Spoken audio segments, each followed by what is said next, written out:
break down that internalized oppression and stop taking what other people thought of me as how I am supposed to think of myself, and what other people think of men as how I'm supposed to think of men.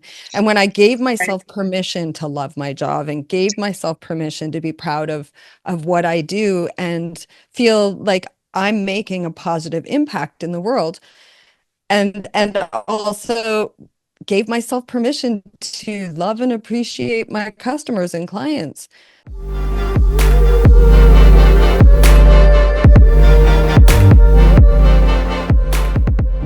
Welcome back to Muse on the Mic. I'm Riley. And I'm Emily. Thanks again for joining us on another amazing episode of Muse on the Mic. We've got a special one. Riley, what are we doing today? We have our second guest to the show. We're so excited to bring her in. Her name is Annie Temple. She's a sex worker, an activist, an author, and an intimacy coach, probably amongst more things. She's fascinating, and I can't wait to get into conversation with her. Same. I think this is going to be such a fun conversation, a bit of a dive into different areas of the planet, different sectors of the industry. She's not really in the massage world. It's more the broader sex work world, and someone with a full career, similar to folks like me, kind of like you, being in it but not in it and all the things, but for a long amount of years being in this industry, someone who's really made a career with a bunch of different branches, different, being an author, writing about sex work. She's got a new memoir coming out. That kind of stuff is really cool, breaks every stigma, shatters all the glass ceiling, right? Because everyone expects much less from sex workers. And I love people that just champion their own joy, their own passions, their own causes. And I've been following her on Twitter for a while. I think she's just awesome. I'm so excited. Super fascinating. And like you said, smashing stigma, because she really is an example of a sex worker coming into the industry and making a whole career out of it. So it'll be an interesting one. Right? A whole career and a difference. We love the activism side too, right? And she's really against stigma, which is very much kind of in par with our philosophy too. So I think this is going to be so much fun. I can't wait to bring her in. I hope the viewers are ready. In the meantime, like the video, subscribe to the channel. Make sure you follow us on social media. We will tag Annie's below as well, so you can find and follow her. Make sure you do. We love extra creators and passing them our viewers as well. And we'll see you in the conversation. Let's bring her in. All right, we'd like to welcome Annie Temple to the podcast. Thank you so much for joining us on Muse on the Mic. We're so excited to have you here. It's a beautiful day where we are. I hope it's a beautiful day where you are, and all of our listeners tuned in as well.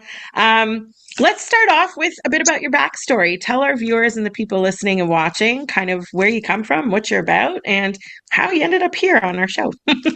Sure. Thank you for having me. I am from Canada. I live on the west coast of Canada in BC, and I grew up in BC, but I grew up in a smaller town. And when I was 23 years old, I moved to the big city of Vancouver, BC, and I couldn't pay my rent on a retail job income. So I decided to try stripping.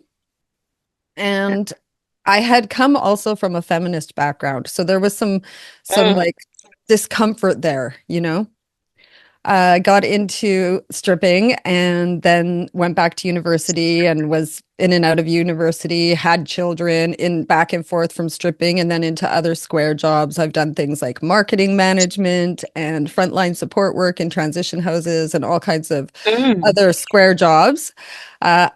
I'm not sure if you guys have kids, but for me, because every time I got pregnant, I had to leave the industry. Right. But any job that you have, pregnancy, it interrupts it. So I was constantly trying to figure out what I want. Every time I had another baby, what am I going to do?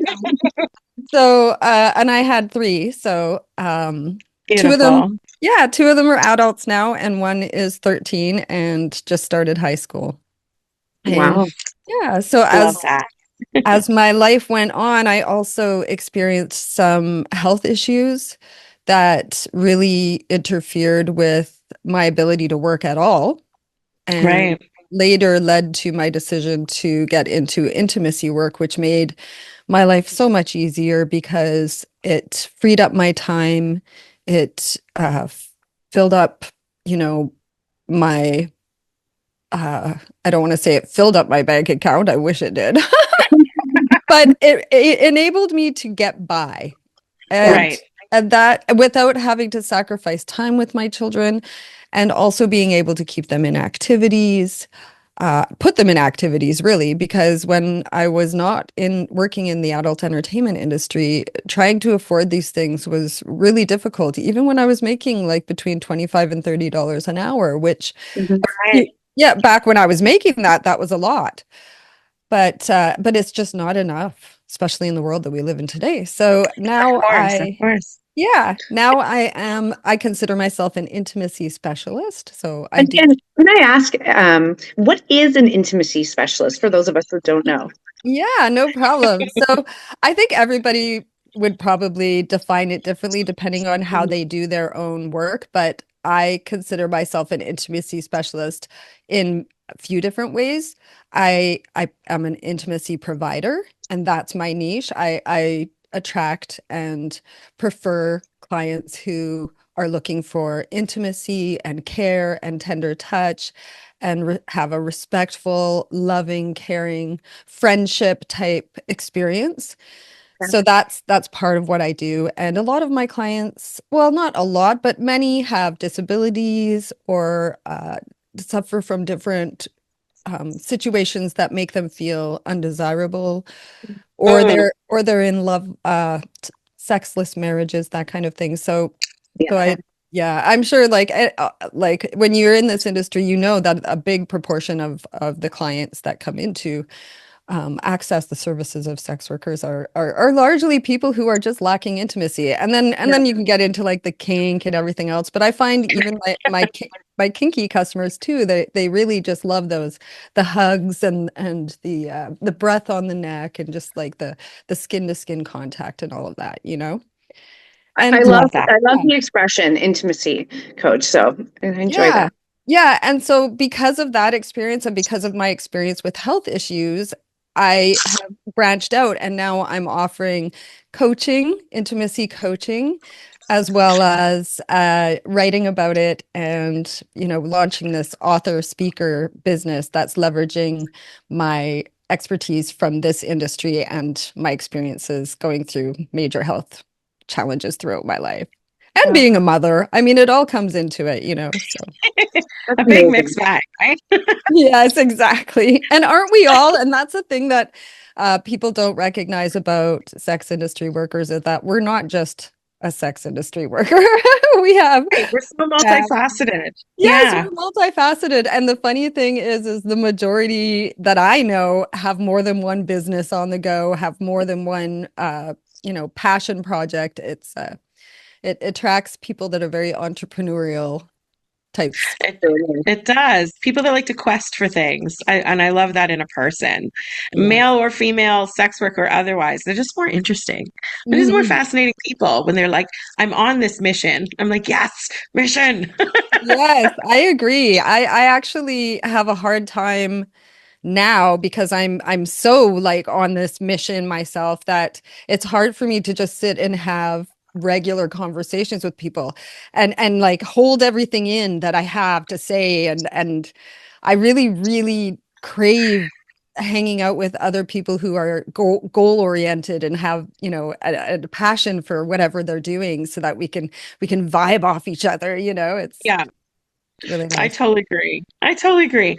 Well, I want to talk a bit about your upcoming memoir because that's a milestone altogether. I want to hear all about it and kind of also not the backstory, but the back process. How was your writing like experience? How Mhm. long approximately did it take? Were there big challenges? Was like a million little hiccups? I can only imagine the roller coaster. Yes, it has definitely been a roller coaster. And I have had people encourage me to write about my life for years because I've been writing blog posts for probably like 20 years. Since, Right. since blogs came to be. And The Naked Truth, we always had a Mm, blog on The Naked Truth. So I was always posting articles there. And so I often had people say, it's really interesting hearing your stories. You should write a book. But I never really felt like I was ready to do that. And part of it was a fear of coming out. My children Yep. were young, and my parents have never been very accepting of my work. And so it was a fear of embarrassing my family members. And so there was a lot of that. Uh, I just was so encouraged by so many people, and finally doing my intimacy work during COVID. I Mm. was, I had like all this extra time and clients that were really encouraging me. And I just decided, why not? I'm going to write this book. It's just suddenly felt on my heart to write it. So I started writing my story, and oh, it has been traumatizing, very Really? traumatizing. And not just once either. It's like I traumatized myself the first time I wrote it, every time I've edited it, and then recently when I like Boy. and recorded it for an audiobook. Mm. There's parts like if you end up listening to the book, there's parts where you might be able to tell that I'm like holding back tears because it's just so emotional. It's Yeah. more emotional saying it out loud, reading it out loud than it is like editing it in the book, and that's emotional too. But yeah, Right. I think it's been healing in a lot of ways Good. because I can Yeah. look Yep. on those experiences as a 50-year-old woman now and see that a lot of my reactions and a lot of my pain and trauma just came from an immature understanding, or maybe not an empathetic understanding. So like I took it Mm. very personally when my mother, practically disowned me. But now I can look at it and see that from her perspective, she thought she was doing the best thing for me because she thought Right. the worst thing for me was to work in the sex industry. And so therefore her attempt to convince me to stop doing it by disowning me and cutting herself out of my life, which was really painful, Yeah. was her way of trying to protect me. But Right. it Mm. doesn't feel that way at the time, obviously. Yeah. Yeah, I definitely. remember hearing that you mentioned, I think you were in Winnipeg dancing at the time when you had wrote your mom that letter. Yes. And she did reject you, but how has your relationship with her evolved since then? Is there a relationship or acceptance? Yeah, there is. I was Mm. able to, okay, so way back when the whole shit went down and I told her I was a dancer, I wrote her a letter from Winnipeg because I was too scared to tell her over the phone. Yeah. And I was in Winnipeg and I thought my mom would be so worried if she knew I just flew across, partway across Canada and didn't tell her. Mm. So I wrote this letter, and I honestly believed that she would be okay with it. I didn't think she'd be like excited and happy for Right. me to do Right. so and encourage me necessarily, like some moms do, Mhm. I thought she would accept me because of one particular thing. When I was a little girl, she had said, I'll love you no matter what for Mm. forever, for your whole life." And I said to her, "Even if I murder someone?" And she said, "I'll come and visit you in jail every day." Mm. Wow. And so here I am, 23 years old. I've just become a stripper. And I think to myself, surely a stripper isn't as bad as a murderer. Right. Right. I still Right. remember this. And my mom probably doesn't even remember that. You know what I mean? The things that stick with us, though. Yeah, core memories, right? You remember Yeah. that shit.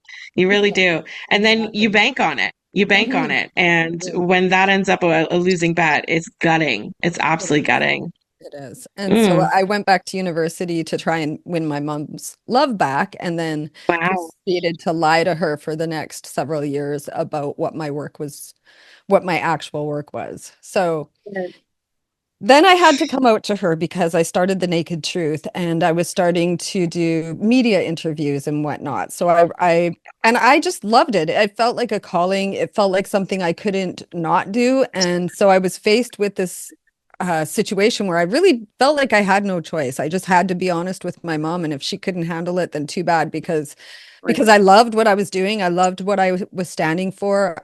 I wasn't ashamed of my work, and I didn't want to represent that shame with my own mother. Right. And then or have it come out and then have to deal with it as an after effect. So Mhm. I told her, Mom, I've still been stripping all these years and I'm still the same person.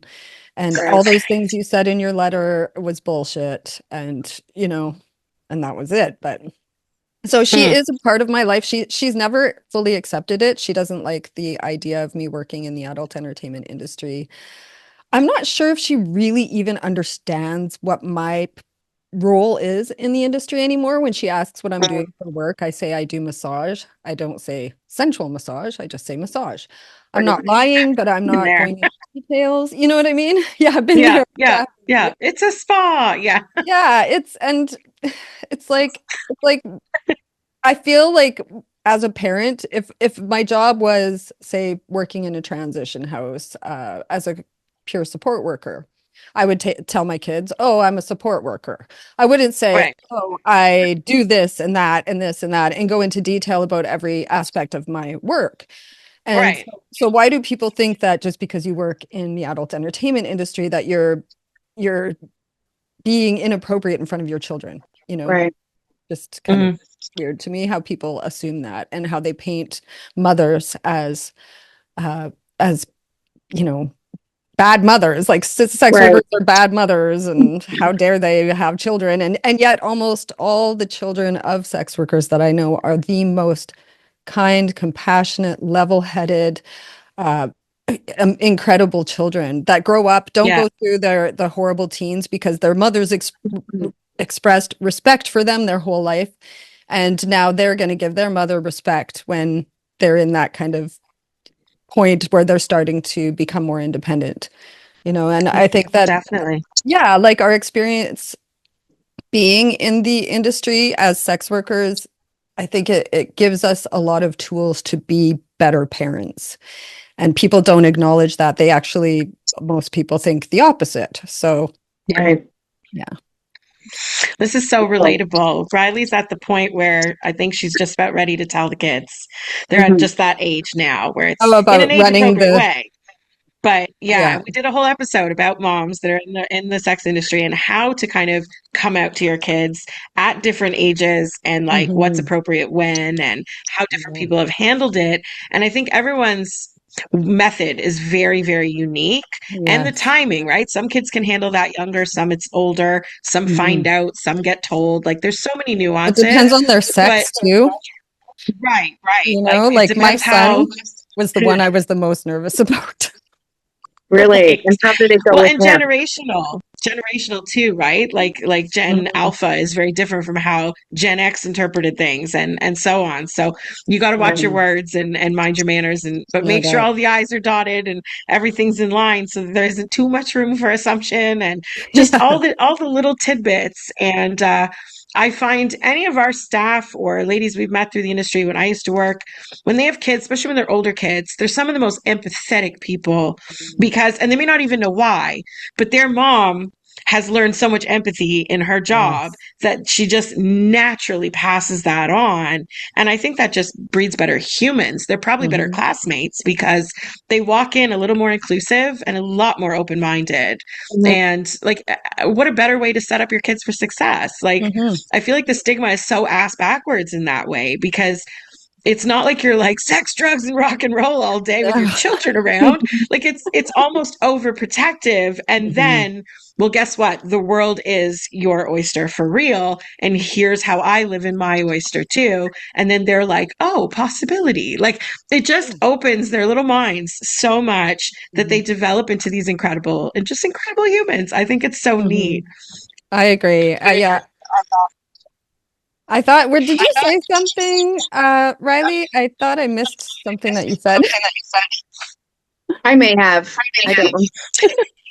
Oh no, I was I didn't asking mean about to your jump in there. son Oh, my because you were son. mentioning it's different depending on the sex, and you're more worried about your son. So, what did you worry for nothing, or how did it go with him? I mean, I think it still is like the hardest for him. Like even in the last few days, we've talked about like how will he handle it if people confront him about me Right. now that I've got my book coming out. Okay. And and he said like, should I just tell them to read your book? And I said, yeah, you can tell Yeah, them that. sales.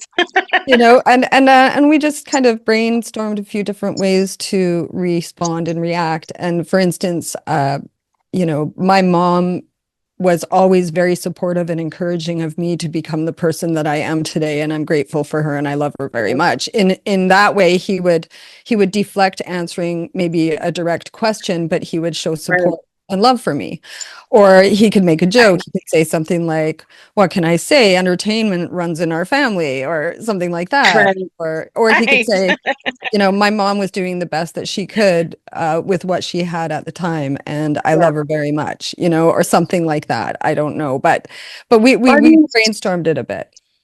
well, I hope they're proud of you because you really have enterprise. Like you have made a full career out of this. And I Mhm. think your children should be proud of you. Thank It's you. really good.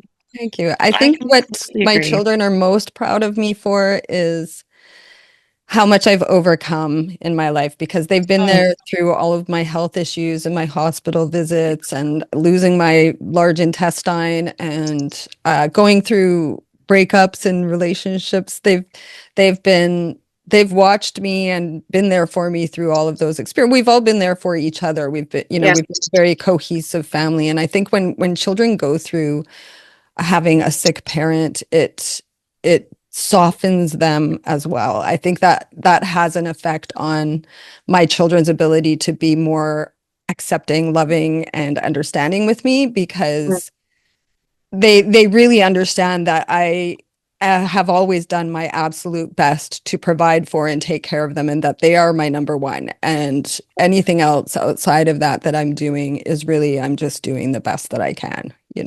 that's a beautiful trust. That's a beautiful trust. I love it. Mm. I absolutely love that. I can't wait to read this book. I'm excited. And actually, I want to listen to it too, because now you got me super curious about the audio, and I love an audiobook. So I might do both. Um, but I want to ask you a few more questions, kind of digging into maybe your earlier career and how it kind of compares to now. I'm wondering, with all of that experience, what advice would you give to baby sex workers, new sex workers, people just starting out in any sector of the industry? Because there's a lot more options now than there was Mhm. back then, like online work, There really content is. creation. I mean, I started in 99, so I totally get the era that you were from. And Mhm. it was very different back then. There Yeah. was, I mean, I had a pager. Like that's how different it was. And so like there wasn't Facebook, there wasn't anything really to like have that online platform, although Mhm. I'm convinced we were the early generation to sneak onto those platforms and hack them in our favor anyway. We were. But, but I feel like it's almost a scarier world now for new workers, especially if they don't have someone as a bit of a mentor, especially from like safety perspective. But there's difference from in person and online and full service and not, and just mileage decisions and all kinds of different things. Privacy nowadays. Yes. And Mhm. so I'm wondering what advice would you give to the newbies, to the rookies? I mean, there's a lot of advice I would love to give to everyone, which is why I wrote a whole book about it called Annie Temple's Business Bible for Erotic Entrepreneurs.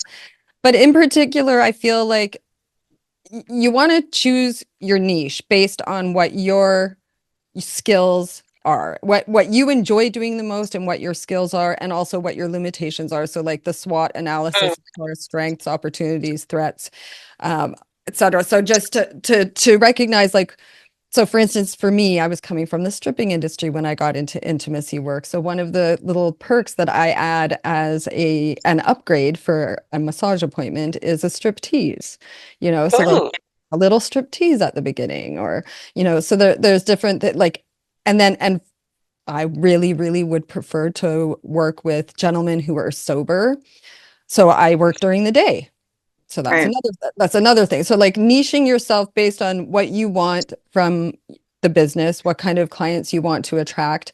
That's really important.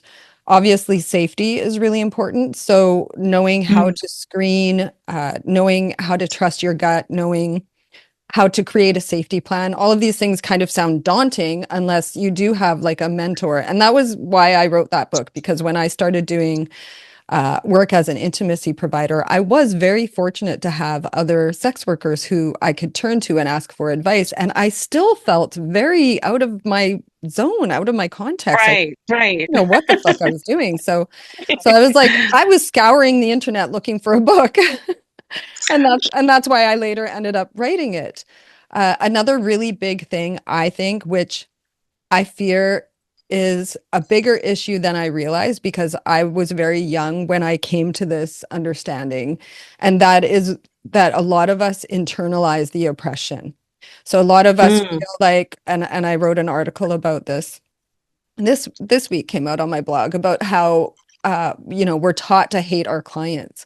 We're taught to just society teaches us that. And then feminism teaches us that. And if we have any kind of post-secondary education, there's a lot of indoctrination going on in the mhm. universities. I hate to say it, but it's true. And I was a product of that. And so when I was able to break down that internalized oppression and stop taking what other people thought of me as how am supposed to think of myself and what other people think of men as how I'm supposed to think of men. And when I gave Right. myself permission to love my job and gave myself permission to be proud of what I do and feel like I'm making a positive impact in the world, and also gave myself permission to love and appreciate my customers and clients. That was so profound for me. And I think that so many, especially young women, especially in the adult entertainment industry, because there's so much pressure on women to feel very angry towards men. And our society, in Mm, my opinion, discriminates a lot towards men. Mhm. yes. And I think that that is detrimental to us as female sex workers because how can you be good at your job if you hate your customers? Mhm. And Right. how can your customers get like and want to keep coming back when they sense something that's not authentic? So it's so important. I think that's really huge. Mindset is a huge part of it, not just the mindset of being able to love your work and be proud of your work and accept yourself in your work and accept your clients, but then the mindset also of viewing your work as a business. Didn't I Yes. viewed it as a job and it was just a Mhm. whatever. And I wish I could go back and have the understanding I have now. And when I got into intimacy work, I Intimacy. really did view my job as a business, and viewing it as a business just changes everything because now you want to create return customers. Mhm. And that is the most important thing you want to do. And the only way to do that is to give your customers the absolute best service that you can possibly give them under the circumstances. And so as someone with disabilities and health issues, there's been times when I didn't feel great, but I had to make my rent. And so I would do everything in my power to appear completely healthy, not feeling down, down from my Crohn's or feel, and so for that 1 hour or 2 hours that client is there, that time that they have with me, that they have the best experience I can possibly give them under Yeah. the Right. circumstances. This is so relatable. It really is. It is.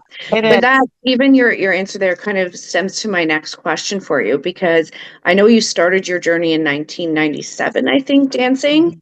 And Yes. then fast forward to now, you have made a career out of sex work. And at what point in that journey did you realize it wasn't just a means to an end, it was going to be a career for you? That is so hilarious you asked me that question. I think I'm turning a little bit red. I'm blushing now. It was only So, about 5 years ago. So Okay. honestly, I started doing intimacy work 6 years ago. And about a year in, I decided to come face out. Okay. And when I decided to go face out, and a lot of it was just that I just have so much to say and I just didn't want to hide my face anymore.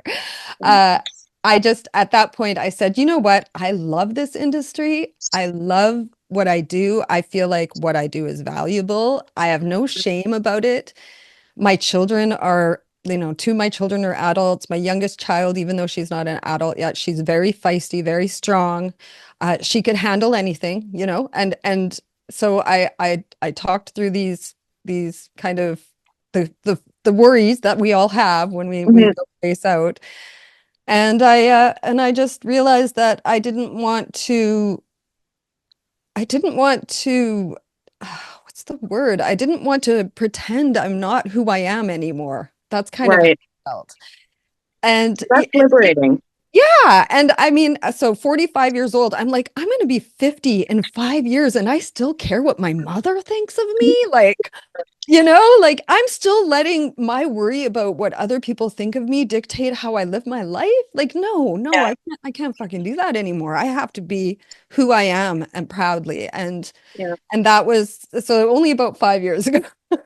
That's It's amazing though. exhausting.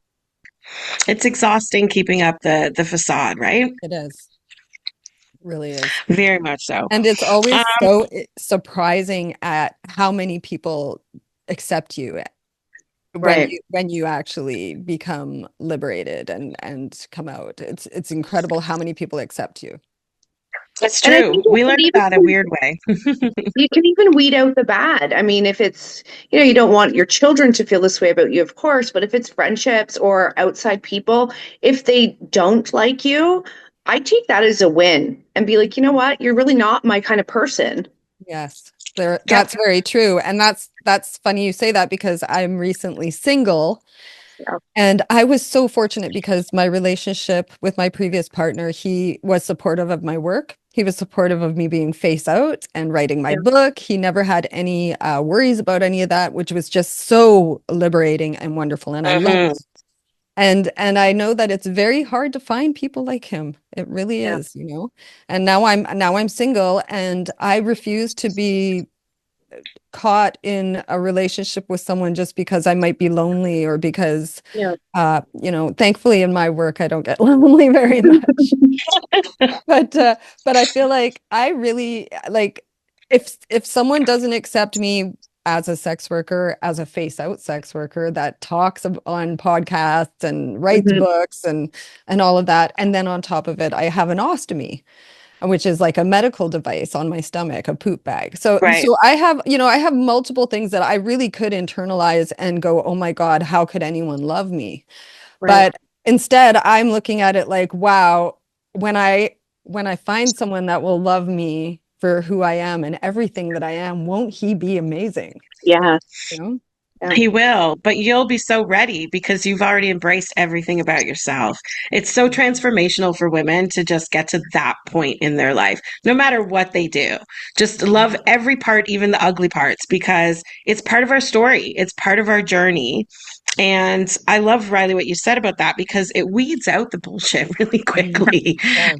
We're both single. We're both at a point where we could not be bothered with anyone that's going to take away from the peace and joy that we already have. And so if that's going to come with all your stigma or your judgment or your insecurities or your whatevers, just take that to someone else's backyard because mine is green and happy. Like just leave it Exactly. alone.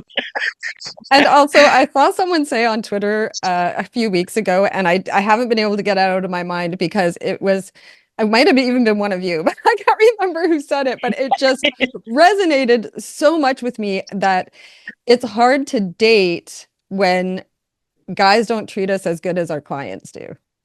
Mm. Oh, that's Like our heavy hitting. clients treat us so good, and I like my clients will take me for dinner if I am feeling lonely and I want to get out, they'll take me out for dinner. They always have gifts for me. They're always there for me if I need them. They're my friends. They're my Yeah. friends. They're my Yes. Naked friends are the yeah. best kind of friends. That is my motto in this Yeah. life. I swear I it always because say it's a naked hugs are the candor. best.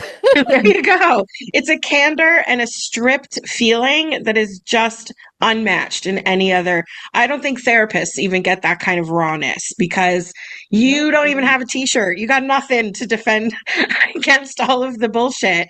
And when you're in a little room with just two people and four walls, it's so much easier for all of that to, I mean, we know it floods out of clients, right? And it encourages you to then be very genuine, even under your stage name or your persona. It allows you to better connect to who you really are while you're still in work mode. And I find that makes the most authentic experiences for Yeah. the customers. And it reminds me so much of what you said about learning to love men. We do on the podcast, we do a whole series. I think we're at what, 8 episodes now of men's appreciation because I Nice. hate that whole men ain't shit vibe that's out Mhm. there right now. It's Mhm. so toxic, but it's detrimental to the goals of women that they want in the first Mhm. place. Like you're shooting yourself in the foot, whether it's dating, whether it's sex work, it bleeds into your sex work so much if that's how you date. And we just want to shout out to the guys that are in the sexless relationships, that are starved for intimacy, for connection, for, appreciation and approval for things. Why don't we highlight with how many men we meet?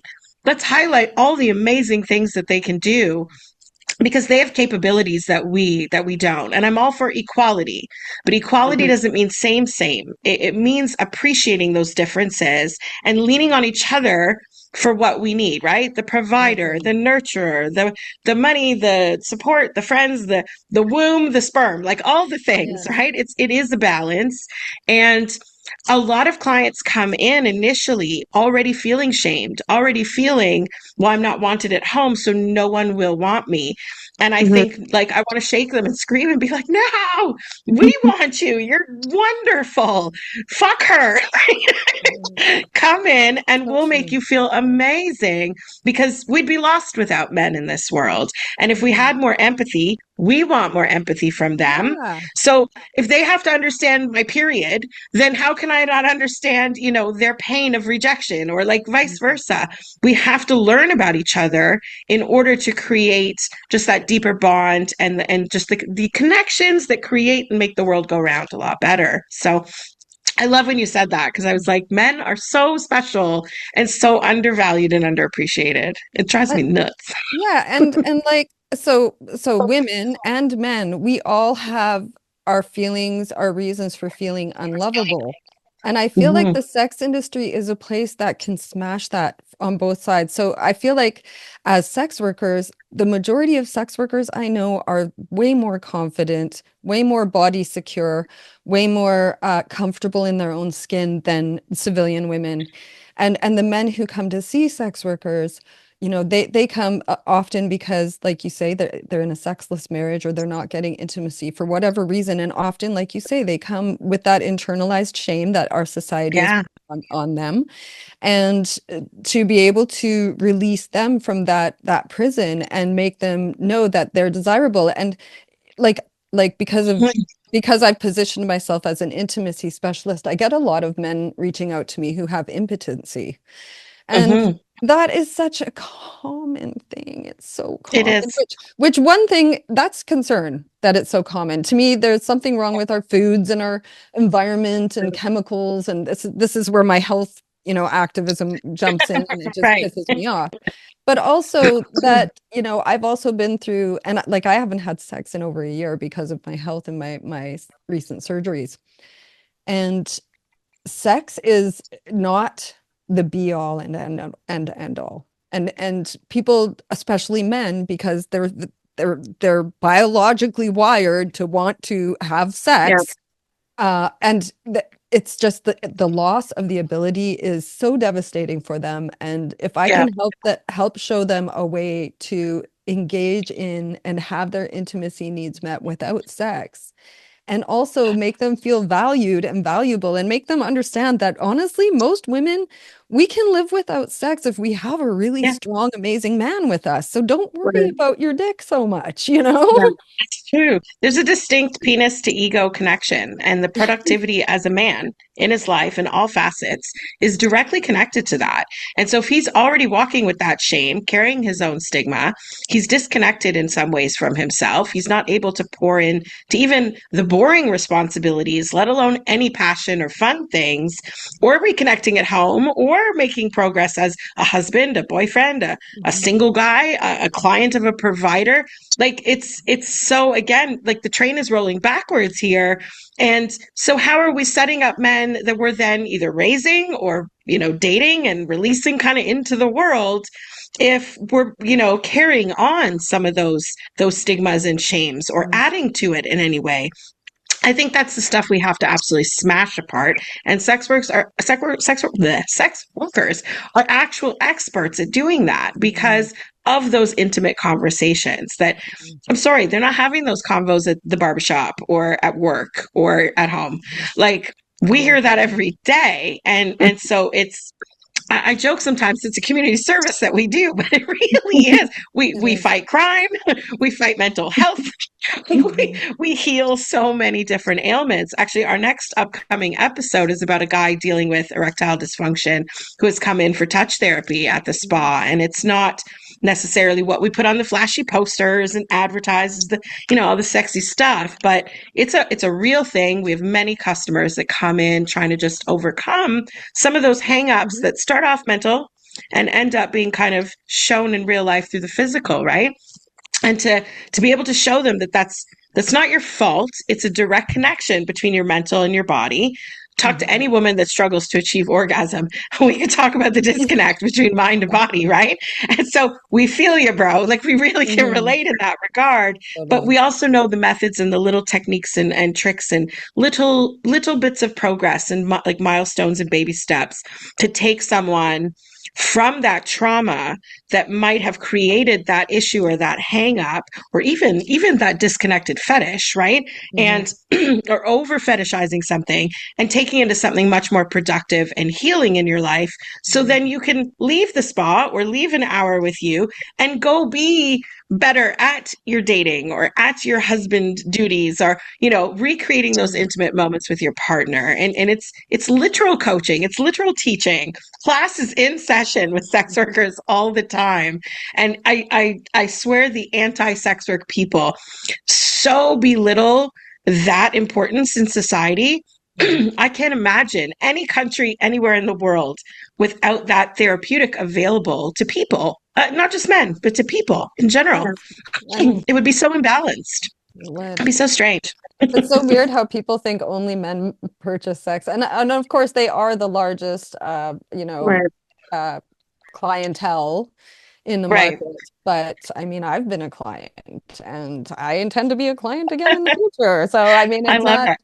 it's not just a man thing, and No. I honestly, I even wrote an article about this on my blog about how I feel like more women should see intimacy providers because Absolutely. then they wouldn't just put up with these stupid ass men because they would have those needs met that they need met and not have to get it from 100%. guys that are not worth it.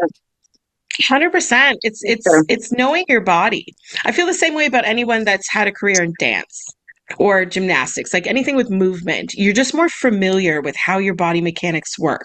You have a better awareness of what muscle is what. And so therefore, you can either interpret or digest intimate touch in a very in a hyper awareness that can be healthy and positive, as opposed to someone that can disconnect from their body when something might be uncomfortable.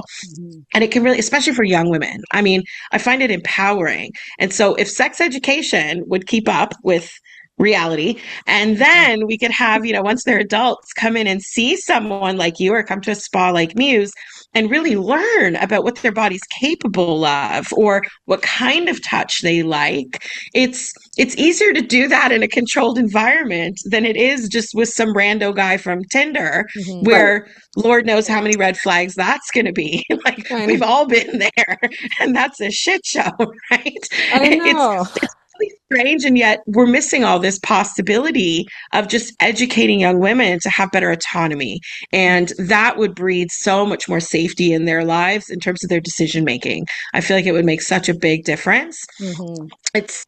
It's this fascinating, frustrating piece I find, because I come from a family of educators, and my mom was a teacher and a principal, and I'm also big into politics, and I'm watching America fall apart.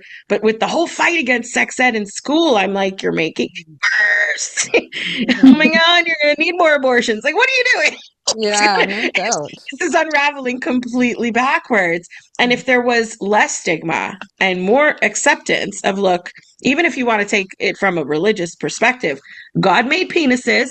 God made vaginas. Let's have the conversation, kids. Like Yeah. enough is enough, because you can have women in high school and college that still don't know what their period actually is Mhm. or what the phases of pregnancy actually are, to even know that they should take a test or go to a doctor, because they didn't know that's a thing. They were never Well, taught that's a when I became a stripper, like it's in my book too, my first night, my first 2 nights, I had what I called a mullet pussy because I didn't know that there was hair in the back.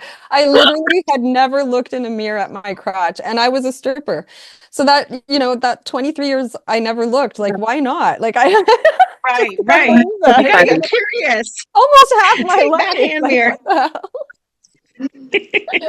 You know what But I've also one of the things noticed? I do with my kids is I've always been someone who just responds to their questions. Like, Mom, what does giving head mean? Or Mom, what, anything they hear at school that they don't know. I've just told them honestly what it means. And that way they'll always go to school and they'll know even if no one else knows. They'll even Right. the kids who are saying it might not know what it means, but my Right. kids will know. Or be able to fact check. Because Yeah, and no, like that's not true. yeah, My I mom love told those me. friends who I could go to and say, what's true, and their parents told them everything, and then they would come to school and tell us all everything. So The curiosity is so key. One thing I noticed in terms of clientele expanding, which I agree, I wish more women would, we really noticed after the pandemic that couples became more curious and open. And our couples business has grown exponentially since then, which I love. I'm like, I know what happened in your house when you were 15, because some people got bored and frustrated, right? And some people were like, well, we've got time. The Mhm. kids are already in their room doing homework. Like, what can we get into today? And before you know it, mom and dad have an OnlyFans, and they're calling up the spa for a couple session, and they've got a favorite escort, like, and they're locals at like regulars at the strip club now. And I'm like, y'all are ideal. But it was a really big kind of curiosity transformation. Mhm. I'm Yeah. as much as the pandemic sucked, I'm like a big believer that was the best thing that could have ever happened, because people wrote books, people came up with innovations Yeah. and inventions, and bread, people were baking bread again. Like people were doing all the things that like Right. old world society had shunned, and we got too busy to do. Mhm. And that included sexual curiosity. And so for some couples, they got to wondering or got to talking, which is the best thing a couple could do, is communicate more, which leads them to the swingers club or leads them to that nude beach vacation or leads them in any of our doors. And there's such an interesting category of clientele, because as diverse as men can be, a couple is a whole other dynamic when you're a piece of this throuple situation. And it's never the same. No matter how many couples we have come in, I hear the feedback from the girls, or I get the emails with the feedback review from the customers. And I'm like, wow, I didn't even know she did that. She's worked here for 8 years. Yeah. Shit. We're unlocking things at new levels. I'm like, oh my God, low mileage girl is high mileage with clients that are couples. I'm like, this is amazing. And it's because their vibe is so like a sponge that it makes the provider be a little bit, I don't say open minded in mileage, but just open minded to the whole Mhm. experience, that everybody comes out a little wiser and a little closer and connected. And I'm like, yes to the pandemic and quarantines. Every couple should have to be locked inside for 3 months and just figure out if you guys survive, because you'll either come out horny or hating each other. It's not Mhm. in between. But I'm like team horny. Let's Fockerize everyone, make them all meet the Fockers and do everything that they're curious about. And so if they're out there, I'm sure it's not just Muse. I'm sure they're out there, asking and kind of researching and inquiring about what the industry can provide for a couple. And that goes gay, Mhm. straight, or otherwise, right? To Mhm. me, it's been another fascinating element to the whole era since the panorama. I'm like, this is getting very interesting. People are a lot hornier than they realized. And like, what have you guys been doing for 8 years that you forgot? Like, What? I mean, I get you've got ballet and football after school, but come on, like you're still a married couple or you're still dating, like date each other. Play at third base for a little bit. It's like Mhm. you said, sex isn't everything. Get familiar with the basics again. Let's do that every Tuesday. Like it should create more of that energy in a couple. And we've seen it through our doors in real life. Hey, welcome back to Just the Tip with Riley. So today we're discussing smaller than average penises. And listen, good things come in small packages. Just like a compact running back can squeeze through linemen with ease, or a short and slim jockey is more aerodynamic on the racetrack. When it comes to sex, we need to forget the idea that bigger is better. Great sex isn't about the size of your penis, but knowing how to use it. We all know a man's penis and ego are directly related, so let's start off with some basic math to put your mind at ease. The average woman's vagina is 3.7 inches deep and can grip a pencil. Not to mention the G-spot is 2 to 3 inches in, making it accessible to almost everyone. So for all you smaller than average kings out there, I've got some advice for you. Let's go. Focus on deep penetrative positions. In my opinion, the deep arch doggy is a hands down winner. If this tip isn't enough, subscribe to Patreon for the whole thing. I'm curious if you've encountered couples as well, or any of that kind of an inquiry standpoint. Yeah, I have. And also just from my own relationship perspective, like when I started Mm. doing the intimacy work, found that I enjoyed it so much that I actually felt a little guilty. So I thought I would send my partner to see some providers because I thought it would only be fair that we would both get the excitement. And something I hadn't anticipated that I didn't realize is that often when you are in a long-term relationship, especially, and you just become so familiarized by the person that you're with that it's just not as exciting anymore. Yeah.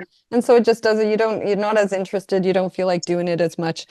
But then if you Yeah. go outside of the relationship with someone that you're not falling in love with, that it's just an experience of excitement, then you actually come back with more excitement for your partner. And now Mhm. they're new again because now you Right. outside of, and that can happen for both people in the partnership. And so like my partner wanted me to go with him Mm.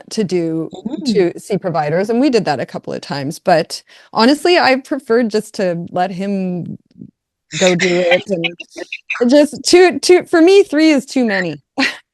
I love that. I love that. Experimented a little myself, but still at the same time, sow your own oats. I mean, to each their own, but for me, it's just a little too many. So it's kind of like doing 69. It's like you can't, it's not fun. Like it's just like I love that. It's so fucking overrated. Stop it. it's Ah, either you're focusing on them or you're focusing on you. Like you can't focus on Right. both. Like the was little only head meant action as for a 69. that. Sorry about that. You took just giggling away. I have another question for you. Go ahead. I mean, sex work is a very fluid thing and you can move in and out of it. You know, you've spoke about having children, medical issues.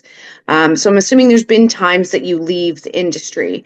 And what are outside of medical and children? Have there ever been times that you've needed to take a break or step back? And what has brought you kind of back in? Well, I really do believe like in burnout. Burnout is huge. I feel that emotional labor is a huge part of the work that we do. Um, Mhm. I feel like honestly, it was worse in the strip clubs than Mm. one-on-one because you have less control, you have less power, you have a bunch of drunk people you have to deal with.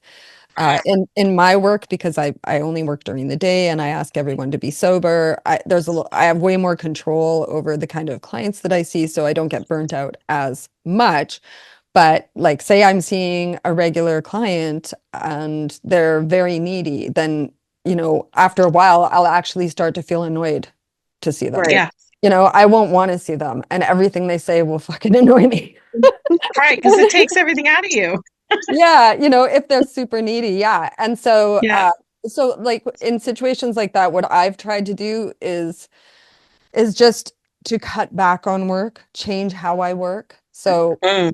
So for instance, when I was changing my intimacy work because of my health, I was actually pulling back on what I was willing to do. So you know how you figure out your boundaries, right? Right. And that's all you'll allow in your bookings or your appointments or whatever your work you're doing. And Right. I had boundaries, but then when my health started to flare up, I actually wanted to increase my boundaries, which can be tricky Mhm. when when almost all your clients are regulars Right. and Right. they have an expectation and it's a very tricky kind of situation and fortunately because I have friendships with a lot of my clients, like the majority of them were perfectly fine with it. But when I was nervous about that or feeling overwhelmed about that or stressed about that, I would only take new clients and I would give Right. them my more restricted boundaries. Or in other situations when I was feeling really burnt out, I would only take my favorite clients that are the least, you know, Yeah. emotionally draining. Taxing. Yeah. Yeah, Right. taxing. The Right. ones that are the least likely to try and ask over and over to push a boundary, the ones that are the least Right. likely to be a little more aggressive or whatever it is. Maybe some of them talk too much, like really loud too much, and I just couldn't handle that week. So I would just be like, sorry, I'm booked up, or sorry, I'm Right. not well, or whatever. I'd make an excuse. And even if I needed the money, I just knew that I've learned because of all of the health issues I've had that putting my health first is just really the most important thing for me. And I can't keep doing my work if I don't do that, you know? Yeah. Absolutely. Absolutely. Yeah. It's hard to work if you're not healthy. Mhm. Yeah. That's it reminds me of my retirement week. I put up with a lot of bullshit. My first 6 years was in a very shitty spa, I have to admit. Great owner, great coworkers, shitty environment. As crappy and low end and half the time unlicensed as shady could be over a karaoke bar. It was very, very suspect. In a shitty part of town. Like it was just all around shitty. And I wanted my last week to be just my favorite clients. I want everyone that I either enjoy, makes me laugh, tips really well, not at the cost of my mental health, and anyone that I wanted to break my boundaries with. It's like this week's all about me. Like, I'm gonna Mhm. fuck to do this. I'm gonna make a lot of money, and anyone that pisses me off can take a hike. And it ended up going mostly that way, and it ended up being like my favorite week of my whole career. But Nice. it literally took me 8 years to get to the point of feeling like I had the confidence to even make that kind of decision. Not the Mm. retirement, but to be selective about my clients because there's definitely pros and cons to brick and mortar sex work as opposed to out call, in call. Yeah. And there's a little bit of no control in terms of like appointments could be booked when you're not in and you just walk in and say, oh, okay, I've got Mark at 11 o'clock. Who's Mark? Do we know Mark? Is Mark nice? Is Mark like a psychopath? We don't know. And so Mhm. there's risk, right? At the same time, if you have a no-show, there's walk-ins that can come in and fill that time. And like there's Mhm. benefits, you've got coworkers, like there's a lot of facets to it, right? But I never really had that choice to be like, I don't ever want to see Steven again because Steven's really aggressive, or so and so Mhm. just begs the whole time and nothing made a vagina driver, then begging for things I don't do. It's certainly not going to make me do them. So, like, everyone was like, that's horny the 17th time. Let's do it. Like, that's just never going to happen. Right. And it was the best week for me mentally because I could make those choices. So I've always imagined if I ever were to go back into the rooms, I joke sometimes with Riley, I'm like, I would take everybody's regulars because I know exactly what they want. I have all Mhm. the experience. I get all of the email and correspondence. Like, y'all wouldn't stand a chance. Work all this shit in my favor and like game the system as much as possible because that's the only kind of week I would want to have. And it Mhm. took kind of paying those dues and going through those trenches to Yes. get to that point of feeling like I've earned my stripes now. I can say who I don't want to see anymore Mhm. or talk back to my boss a little bit and be like, I said no, I'm not seeing Jonathan, I'm sorry, Right. like enough is enough. I put up with his shit and his weird fingering things for like 6 years and I'm over it. Like, I'm just, you do it to your hole and then talk to me later. Like, it Yes. just makes this different mindset to it where I'd be more ambitious, but I'd be so much pickier, I'd be so much more selective because beyond money, pour into me a little bit. I don't want to feel like I need a shower and a nap after every session because you've mentally just drained me of all I have. I too was one that put like my whole heart in. I would cry with clients. I would get invested in their life and make those connections. Many are still my friends and clients of Muse. That I would only want to surround myself with those people. So I can completely empathize and relate to, especially if you're going through challenges in your personal life. It makes it that much harder to really put your best foot always forward every single shift or every single appointment, that when you get to pick and choose your clients that way, my goodness, you're excited to see Bob on Thursday. You Right. know, that's such a different mindset. Therefore, the delivery of your service and the effect it will have on him is just night and day. It's such a trickle down effect. And to be honest, it makes the best sex workers out there when you feel that power of choice. And I think Absolutely. we try to pour that into our staff a little bit. We're very open when they don't want to see a client anymore. I could tell that we could trade horror stories and I'll be like, I remember him. Yeah. I don't care at that point. I'm like, if you don't want to see Frank, that's totally fine with me. It's no problem. But we appreciate the open communication about it, right? Let's not just Yeah. ban people willy nilly, but let's see if it's something we can work with. And if it's not something we can work with, then he's just got to go. There's a lot of spas out there. He'll Yeah. find Toronto's a big city. There's a lot of people out there. He can find anywhere else to go. And I sometimes almost feel bad about that because whether we like our competitors or not, which they hate Don't. us for the record, I'd rather not send bad clients out into the world to go, what, be bad to another worker? That's That's out terrible. of your I'd rather control. Frank learn his lesson and realize why he's getting treated like that at so Mhm. many places or by so many girls. Mhm. All the girls say what, Bob? Yeah. Let's backtrack and analyze that because maybe it's a you problem and not really the girl problem, right? And Okay. so that matchmaking part of being an owner has been a really interesting transition too, because I kind of get a little bit of an edge to like not pre-screen, but pre-screen kind of because I'm like, I know certain so and so wouldn't be able to handle this guy, or I know so and so will put this guy in his place. and Mhm. we can then match. Riley deals with a lot of the DMs, I deal with the emails. And so we get those inquiries and we can make proper recommendations with the intent to really set up our staff to have great days at work. Because a bad day for a sex worker is just a horrible day, right? Mhm. I don't want to disregard anyone else's career. I'm sure a bad day as a surgeon is a bad day too. But Mhm. a sex worker's bad day is really unique and really different. It can often mean violence or being ripped off and robbed or having your privacy invaded, being doxxed, all kinds of different risks. Yeah. So the more we can eliminate those, which is how we've kind of built our business model, reminds me very much of how you've structured now who your clients are and your Mhm. business model. It's so, everything you've said today is so very relatable. I'm just blown away. I'm like, Mhm. me too, me too. But it And goes to show the yeah. real world experiences of sex work compared to the stigma, like made up bullshit that we see in Yes. politics, right? So true. And I did like that was another thing I learned in the strip clubs because I was assaulted once in the private show booth, and it wasn't violent, but it was violating, and it made me Yeah. uncomfortable to ever do a private show again. And so it made my work harder. And so Yeah. Yeah. when I started doing intimacy work, I thought if I ever get raped or if I ever get beaten up, like I probably won't ever be able to do this work again. And so therefore I have to be really fucking picky, really careful, and learn de-escalation techniques and all of that kind of thing so that I can at the very least protect my safety for that 1 hour or whatever it is, and then never see that person again. You know, if I got any kind of weird vibe off them. And so like another thing that I really recommend for people is to take notes on their clients, take notes on Hmm. the star rating, you know, be able to say no when they want to come back. And if someone Yeah. messages me and says, "Hey Annie, I saw you last year and I'd like to see you again," and they've got this different number or a different name, then I say, "Well, you'll have to tell me what your name was, and Right. Right. your previous Because number." otherwise, red flag. Yeah, and if Yeah. they can't do that, then I won't take them. I'll Yeah. make them go through the whole screening process again, of course.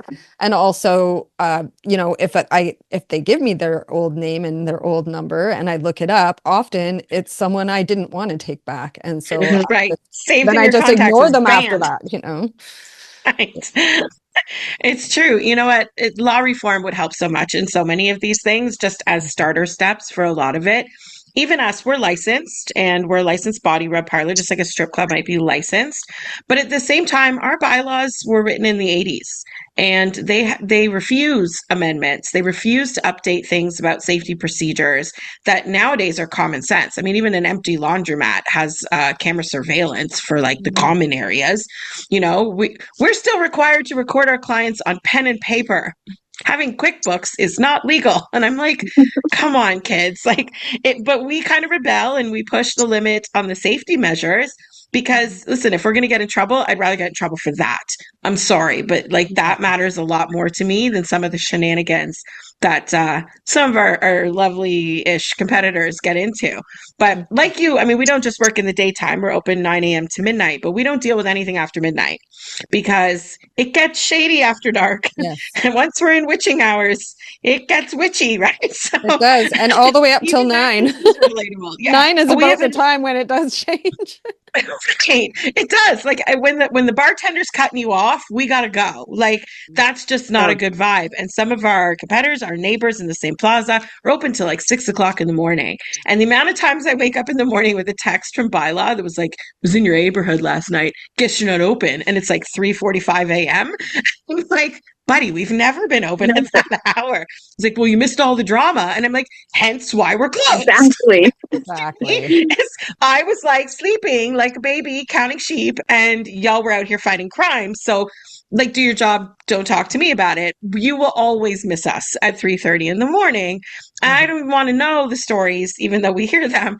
But what happens in those hours? So, I've never worked in a strip club, and the sobriety and the drunk. I just don't like drunks. I lived with an Mhm. alcoholic for a long time, not family, but relationship, and it really just that just changes who you are as a person and how you can relate to people that don't handle being intoxicated very well. And just the thought of dealing with that on top of the sexuality just overwhelms my brain. Well, I that's can be emotional super labor, like to patient. the max. Yeah. There's not enough money in the Mhm. world. Like it's just not happening. There's no way I could provide the same services. Well, you think about Ugh. it because the majority of those people who are getting wasted and then going to see a sex worker are usually, I would say 99% of the time engaging in addictive behaviors. And people Right. with addiction are in pain, and people who are in pain are going to cause their sex worker to have pain, like emotional, Yeah.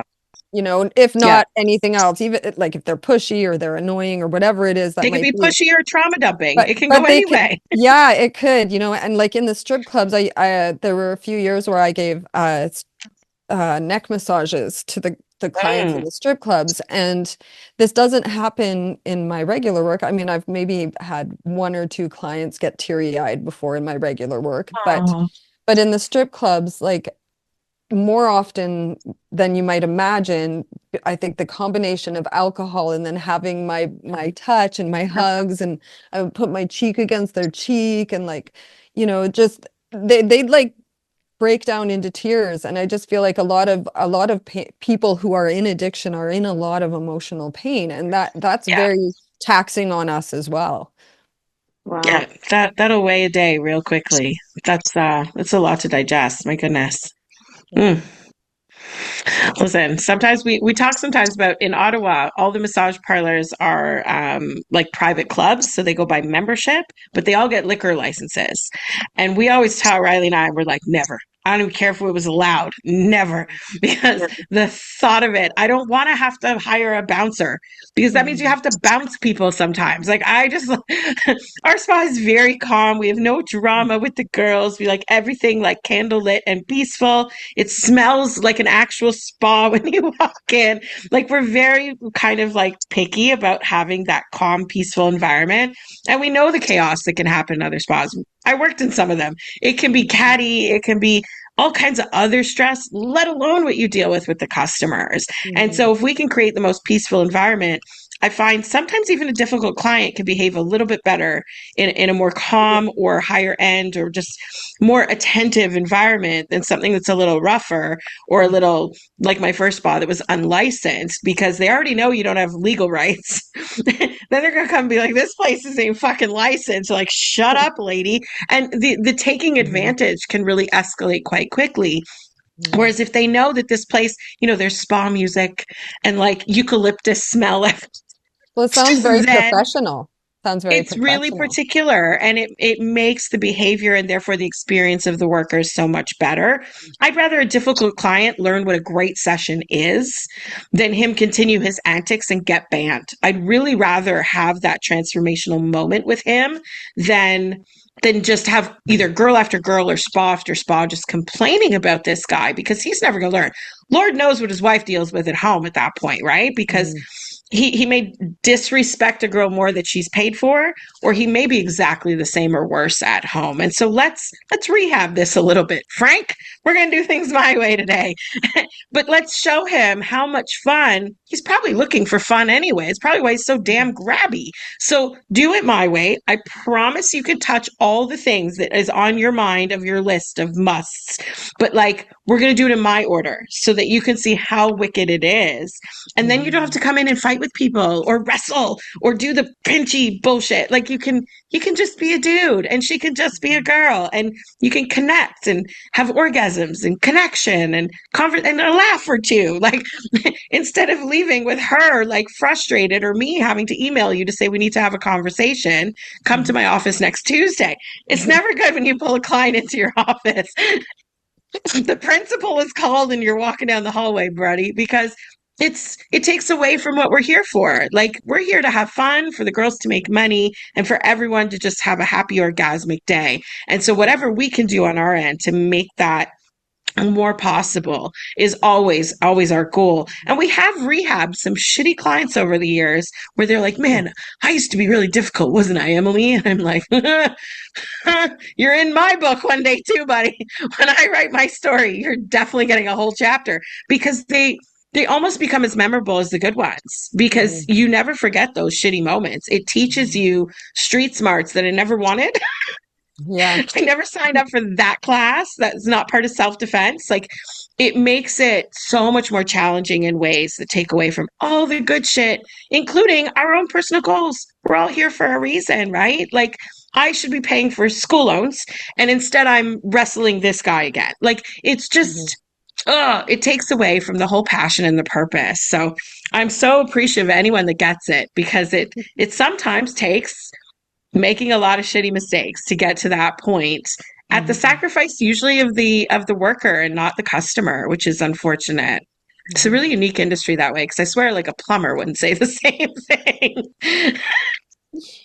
Yeah, no. It's so That sounds different. so interesting because, like, for me, I don't rehab any clients unless it happens in session. Like, I Right. had a situation once where I got very firm with a client, and I thought that he was like someone that just was being disrespectful to me, but he was actually just really didn't know what the hell he was doing. It was his first time going Mm, to see a provider, and I did not know that. I did not know that at all. So when he explained that to me, and then we were able to actually communicate with each other. And he became one of my best regulars and one of my favorite. He went from a 1 star to a 3 star, and oh, I love that. three stars my highest, you know? So like that was huge. But for the most part, I don't get to rehab clients. Usually, if anything is uncomfortable, I just don't answer their messages ever again, and I just never engage with them. And I've had guys like say, I thought we had such a great time, and why won't you answer me? And it's because I did what I recommend other people do too, is I made sure that he thought everything was fine until I got him out my door. Right. And Yeah. So you're not at once he, risk. yes, exactly. And once he's out my Yep. door, then I Yeah. set the boundary of never taking them back, It's so similar to how we have to date, like when you're meeting a stranger, as opposed to like a date with a friend or a referral kind of vibe. You have to make those protections because who knows? Who knows what's going to happen? So, yes, we did laugh a lot on the date. Yes, I'm sure you thought it was wonderful. No, we're not having a second one. Yeah. I'm sorry if that pisses you off. There's lots of fish in the sea. Go swim. Like, to me, it Hmm. just, I don't understand the fighting about it. It's always frustrating me because first of all, there's a million options. Everyone will find their place in their person. It's so easy. We say that even with like staff. Like if someone's not comfortable at a certain spot, like find another one. Stop fighting against all the shit. But a little self-reflection, I think. I love that story about how it became one of your favorites because when they Hmm. self-reflect, they can grow. And it's not always and not everyone. But with the odd customer, they're open to the transformation, and the transformation can be so beautiful. One of my very worst clients became one of my favorites after I literally spent an entire session being like, we're not doing anything today. It's lecture time. And I gave him shit for all of his behavior. And his answer was, man, I got kicked out of every spa and I just don't understand why. And I was like, well, we're going to talk about that today. And we just went through it. And yet, one of my worst sessions that I could not handle, and one of my most, I'd say, not violent, but like dramatic, kicking someone literally out of the spa, was in a duo with another girl, and neither of us could handle him together. So that's how like Wow. roughhouse he was. And he comes into the spa sometimes, and apparently he's an absolute puppy with everybody else, which pisses me off. But he's apparently a teddy bear, and he's just a puppy dog. And I'm like, he is in my nightmares for real. And yet, really aggressive client, I had a conversation with, and he was able to become just a nice little puppy dog that went with all of like my lead. So Mhm. some are completely rehabable, and some of them are just completely not. It really depends. But I Yes. felt safe because of the environment I was in. I knew I had coworkers that if I screamed, they would hear me. We had Hmm. one sometimes working camera in the hallway. Maybe someone would catch something if there was a real problem and police need to be called. But under our license, under the spa, we can call law enforcement. As much as the laws don't always say that, as a business, we're entitled to that protection. So it does give us a bit of an edge, Well, although I that'll would. scare your If I business. had to, I would call the police. I mean, Call them up. it's scary to imagine it because you're outing yourself, you're putting a target Yep. on yourself. Now they know where you work. They probably Where? pass Yep. your Mhm. apartment more often and check out people who are hanging around your building more often. And Right. it's very scary to imagine turning to the police. But if I felt I was in danger and I had an opportunity, I would phone the police. I really would. 100%. And 100%. like a lot of sex workers are opposed to having um, conversations, discussions, collaboration with police officers because they're so anti-police, and the police have done a lot to deserve that. I Yes. absolutely agree with that. But I am the type of person that I would like to believe that with enough communication, we could educate police and develop relationships so that we don't have to be afraid to call and Yeah. that the police will It's true. be understanding, and like I've even had heard of providers saying that they would never see a police officer as a client.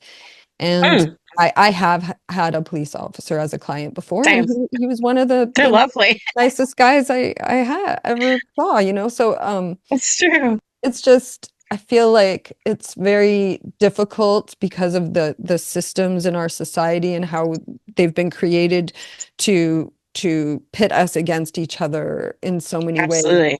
But the only way to break that down and heal that is through communication Communication.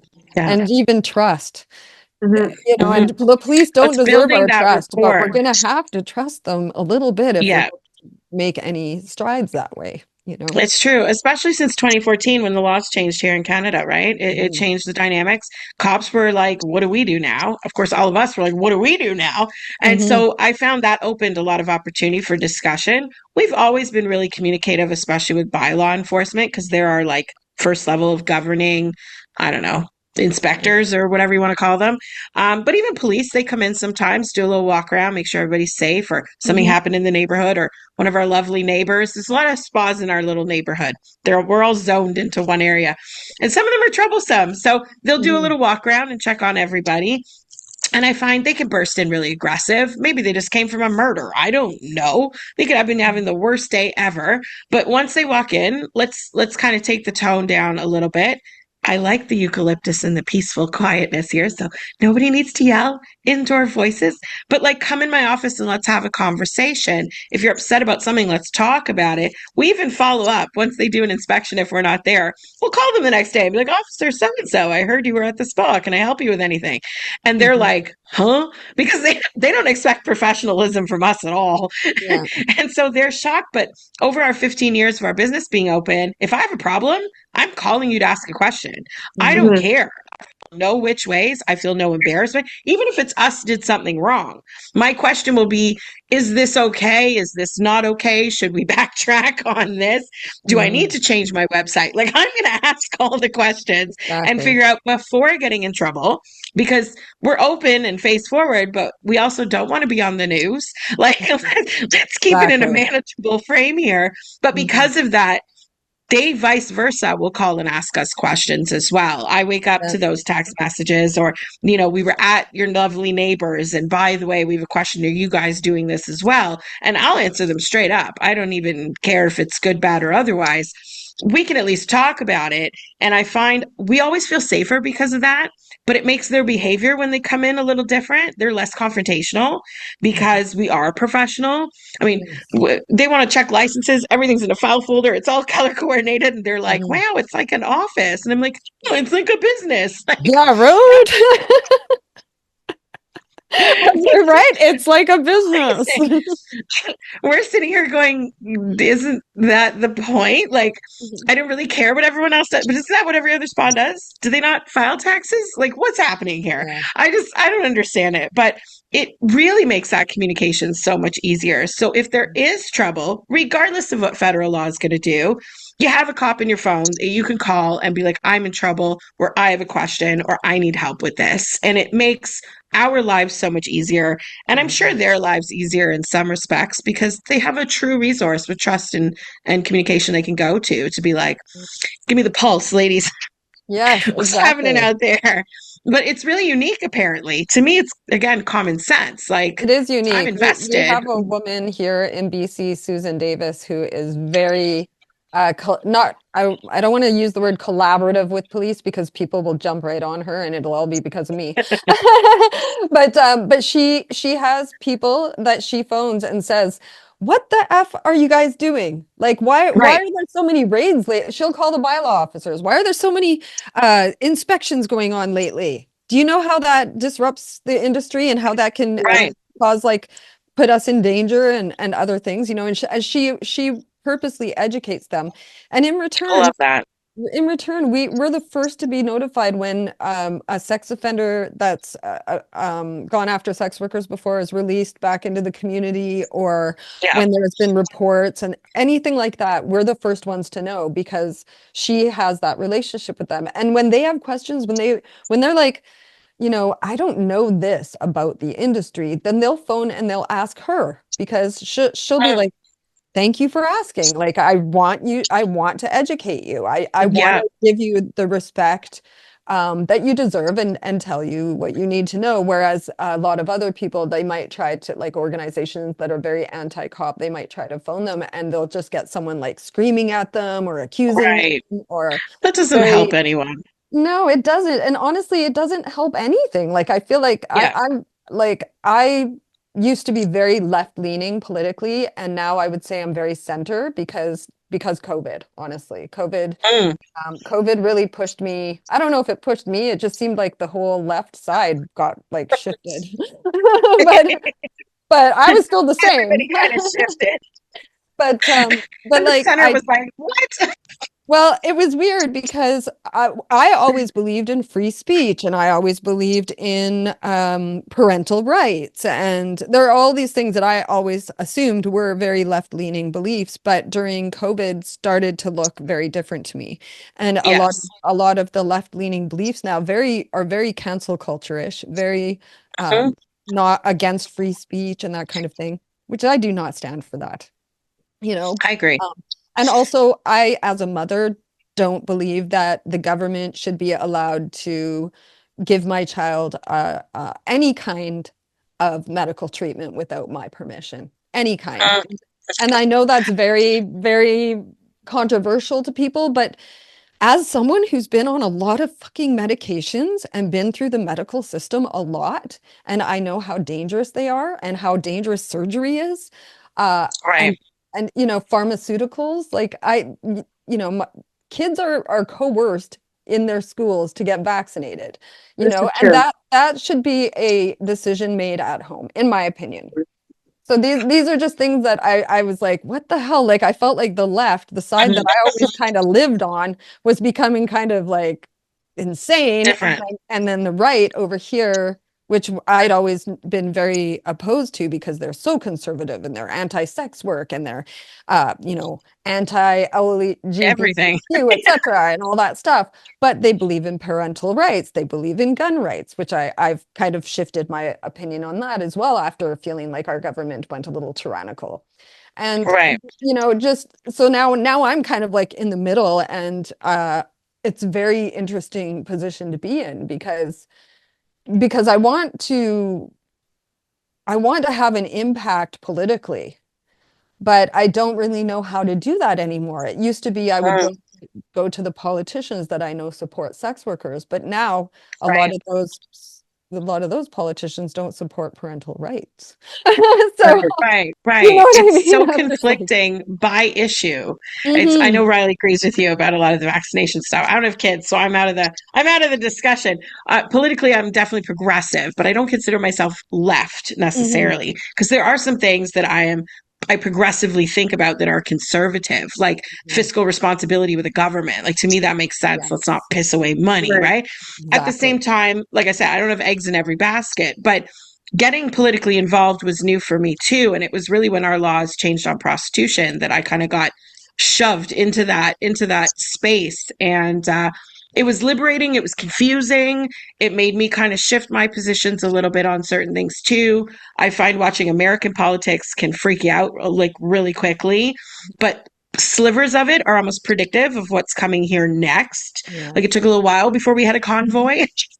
It takes a Mm-hmm. little bit before it bleeds over here, but it does eventually, and Yeah. it affects our lives as people in sex work a little bit differently than it does just the general population. Yeah. And we have to consider multi issues because I may totally agree with four of these five, but if you're anti sex work, that's really a problem. Mm-hmm. And it challenges, like you said, those local discussions. You used to be able to lobby a councilman for $5,000 and be like, bring that to the floor. And nowadays they're like, I'm not going to be the rub and tug guy. And I'm like, why? And it's because of things like cancel culture and stuff like that, that it's like, man, why go into politics if you're not even going to fight for things that are controversial? Yeah. Everything in politics is controversial to somebody, Yep. to religious people, religion is controversial. Mhm. To money people, fiscal responsibility is controversial. Like it really depends. And as sex workers, we can feel really isolated that way, regardless of what parts of different platforms, which side we lean. But it means that almost the center is now this island that's kind of, there's a lot of us, but it's still very lonely. And you're kind of like, where do I fit in here? Because pro sex Because work our is system is considered left, binary. right? Yeah. Hmm. And I was raised very ultra Catholic. And so it conflicts even internally sometimes on what I was taught, what I was raised to believe versus what you see in real life. And then what you get from, the news content and social media. And it just all in the brain. And so where do you step in? Where do you step back? I'd I never mean, want it's to isolate terrifying. certain clients, Yeah. right? I represent a bunch of people as an owner. I can only say so many things. And yet when prostitution was up, for debate, everyone was like, oh, Emily, now we love you. We want you to talk to all the Mhm. people and people that have been out to get our business and Riley and I through competitive jealousy, all of a sudden was my best friend because they're not face forward. They doxed me and made me face forward, but now I'm handy. So like it really conflicts on Oh my this God. I love to so talk. I relate would love to to everything speak you're as a saying because politician. I have been like, I've been the sweetheart of the sex industry and then the pariah and then the sweetheart and then the Villain. Yeah. and if you are vocal, if you do give your opinions, like during COVID, the sex worker community, which had always been the one community that was I felt the safest with, turned on me. They just turned on me. Wow. And I was so lonely and lost and I got involved with the freedom community. So Mm, then I'm kind of like making friends with these people who are and I'm learning how to shoot guns and I'm learning how to homeschool and I'm learning how to garden and right. this because we're all scared we're not going to be able to get our groceries. We're not going to be able to get our driver's license. We're not going to be able to like Right. go to Right. my Right. son couldn't even go to university. Like there were so many things that we couldn't do just because we went against what society wanted us to do at that time. But, Right. but then COVID ended and like the freedom people like they all went They like warped super again. uber Yeah. like religious and like anti-LGBTQ and anti-sex industry. They're Yeah. so completely like where am Yeah. I? Where do I fit? Where do I fit? Right. They Mhm. went full MAGA. Like it was the bleed over of Yes. MAGA and it was evangelical perversion. Just Yes. everything religious twisted in the wrong way. And that's frustrating as I call myself a former Catholic. I guess I'm not practicing, but I mean I was raised by Catholic school principals, so showing face and being proper was very important, especially at church. And so all of that upbringing was really strict and yet it's sometimes difficult to have those not even the outward conversations, the inward conversations, when you're like, this is no longer aligning with not just what I believe in, but what actually plays out in real life. Mhm. And that can stem on so many different issues, whether it's climate, whether it's marriage, whether it's abortion, whether it's all these different things. And Mhm. so it's so much harder to find even a party or a group of people that have more commonality than differences on a Yes. number of those issues. And it's just like this kind of treading water feeling sometimes And while the whole world's yeah. going crazy. And I feel like this binary system is all intentional and it's created to divide us so that people like Yeah. me and you or Riley who have like we support sex worker rights but we also support parental medical rights or whatever it is Right. that we're on both sides of the spectrum that it's actually not us that are the problem is that we're living in a society that's making us choose between one extreme or another instead of Yeah. coming together and like I was raised being told that we're supposed to be tolerant of people, but we're not teaching Yes. our children that anymore. Like our society is not teaching that anymore. Our society now Yeah. teaches intolerance and like even with the whole gender education in schools, for instance, it's not working the way it should. It should be working in the way of making kids feel safe to be whatever gender they are. But what it's doing is it's causing a lot of kids that aren't, on the gender spectrum and that are heterosexual to feel like they're not good enough, they're not cool Mhm. enough, Right. And special enough. questioning. And Yeah. so then, and every kid doesn't know who they are when they're young. So it's just like, Most adults don't either. so it's like, it has, even if it's done for good reasons, it can have some negative impacts. And that we should be able to look at that and talk about it together without it being a fight and Yeah. The you're a extremes. bigot and you're Yeah. this, whatever. No, how about we're all human beings with our own experiences, our own perspectives, and we all have a valid contribution to the discussion. Yeah, the extremes are the great divider. I feel that completely with sex work law debate because it's no, we don't want everyone to be a hooker. And at the same time, Mhm. no, not everyone's trafficked against their will. Like, why is it always the extremes when the middle ground is the reality? And the most productive conversations can have like the most impact in that tiny little space of middle. And like so many people refuse to even walk in that door of that little room, let alone sit and have the discussion. It would be so much more powerful for decriminalization across the globe if we could just agree that not everyone wants to do this and not everyone suffers from this. Like, let's just talk, even if you're a little one way and a little the other, like, let's at least sit and have dinner. Like, let's talk And about don't it. you find And it's so old fashioned. in the sex industry, I feel like as a sex worker, that gives me such an advantage to make a difference in people's lives one-on-one. And I do feel like that is the most impactful way that we can heal all the division in our society is Yeah, simply getting right here with one it. on one. Yeah. And like because I have a vaccine injury experience from 2008, which was the biggest Mm, reason why I didn't want to do the whole COVID thing when it happened. And so if people understood that, they were a lot more understanding about my position. right. And so with each of my clients, I could actually have those really fascinating, heartfelt conversations one-on-one, and they would walk out of my place, hopefully be feeling less antagonistic towards people like Mm, me who weren't getting the vaccine, for instance, right. Right. and it really feels like the best way to heal division is really just one-on-one, one person at a time. Mhm. Yeah, it makes for more understanding, that's for sure. And that, I mean, that's the essence of sex work altogether, right? Is those candid conversations, meeting in the middle, naked. Yeah. then but then having all of that other bullshit just stripped away where it can just be two humans just having a conversation, and that creates the most beautiful moments. And if politics could learn from us, my God, the world would be so different.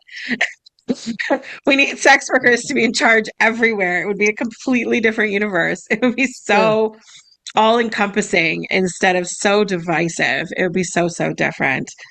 I love it. I've loved this conversation, Annie. You're just an absolute gem and a joy to speak You to are. with so many commonalities. I'm always impressed and surprised talking to other sex workers, being like, man, we have so many shared experiences, and Mhm. not just shared experiences, but shared conclusions when we come to these like realizations throughout the little milestones as we age, as we grow experience, as we wisen or sharpen, I should say. And it makes us all just less isolated and so much more understanding, even amongst an already understanding community. And I have to thank you so much. This has been a beautiful chat. I do want to go back to your memoir. Please tell everyone the title, when it comes out, where to find it. Let Yes. everybody know all the details. It's called How Sex Work Shaped My Life. And you can find it on my website, annietemple.com. And there are links to it launches on October 22nd. Yay! So exciting. We will grab a copy for sure. I can't wait to read it. It was I hope lovely you have a chatting with wonderful you. day. It's been awesome chatting with you too. Thank you very much, Riley and Emily. Thank you so much, Annie. We'll talk to you real soon. Bye. Bye. Oh, she is such a genuinely honest person and so likable. I love what she's done for the industry, for sex workers, and just breaking that stigma. It was so good to get to know her. I agree, as always. That was such a good conversation. I feel like we learned a little, of course. Might have Hmm. taught her a thing or two, but our side of the fence. And it's always, like you said, neat meeting people that are in different like sectors and branches of this overall sex work industry.